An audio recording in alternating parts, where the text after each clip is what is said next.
बहुत समय पहले मगध राज्य में एक नगर था। उस नगर में एक युवा रहता था जिसका नाम आनंद था। वह मेहनती तो था, परंतु हमेशा यह सोचकर परेशान रहता कि बाकी लोग उससे आगे क्यों निकल जाते हैं। वह दूसरों से अपनी तुलना करता और खुद को कमजोर समझता।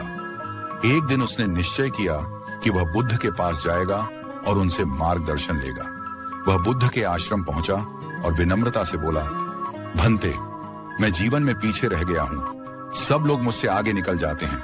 मैं क्या करूं कि कम समय में सबसे आगे निकल सकूं? बुद्ध मुस्कुराए और बोले, आनंद, केवल शरीर की ताकत से नहीं, धन दौलत से नहीं, बल्कि अपनी बुद्धि का सही उपयोग करने वाला ही सबसे आगे निकलता है। यदि तुम 21 दिन तक मेरी बताई बातों का पालन करोगे तो तुम्हें स्वयं परिवर्तन महसूस होगा। आनंद ने उत्सुकता से पूछा, भंते, वो 21 दिन का मार्ग क्या है? बुद्ध ने शांति से कहना शुरू किया, बुद्ध का 21 दिन का मार्ग एक, पहला दिन से 7वां दिन अपनी बोली पर ध्यान दो।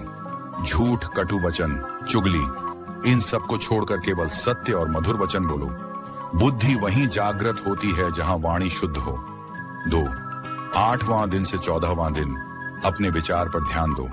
दूसरों की निंदा मत सोचो, ईर्ष्या मत करो। हर सुबह उठकर यह संकल्प लो, मैं आज केवल सकारात्मक सोचूंगा। जैसा विचार वैसा ही जीवन। 3, 15वां दिन से 21वां दिन अपनी कर्म पर ध्यान दो। समय व्यर्थ मत गंवाओ, आलस्य मत करो।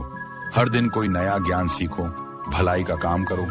बुद्धिमान वही है जो हर दिन कुछ नया सीखता है। बुद्ध ने कहा, यदि तुम 21 दिन तक इस साधना को ईमानदारी से कर लोगे तो तुम्हारी बुद्धि तेज हो जाएगी, मन निर्मल हो जाएगा और तुम सबसे आगे निकल जाओगे, क्योंकि असली जीत दूसरों पर नहीं बल्कि स्वयं पर होती है।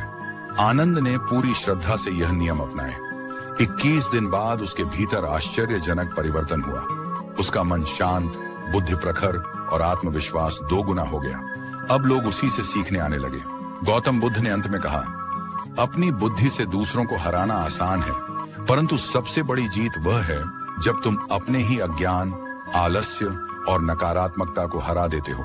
यही सच्ची सफलता है। दोस्तों, यदि आप भी 21 दिन तक अपनी वाणी, विचार और कर्म पर ध्यान देंगे तो कोई ताकत आपको आगे बढ़ने से नहीं रोक सकती।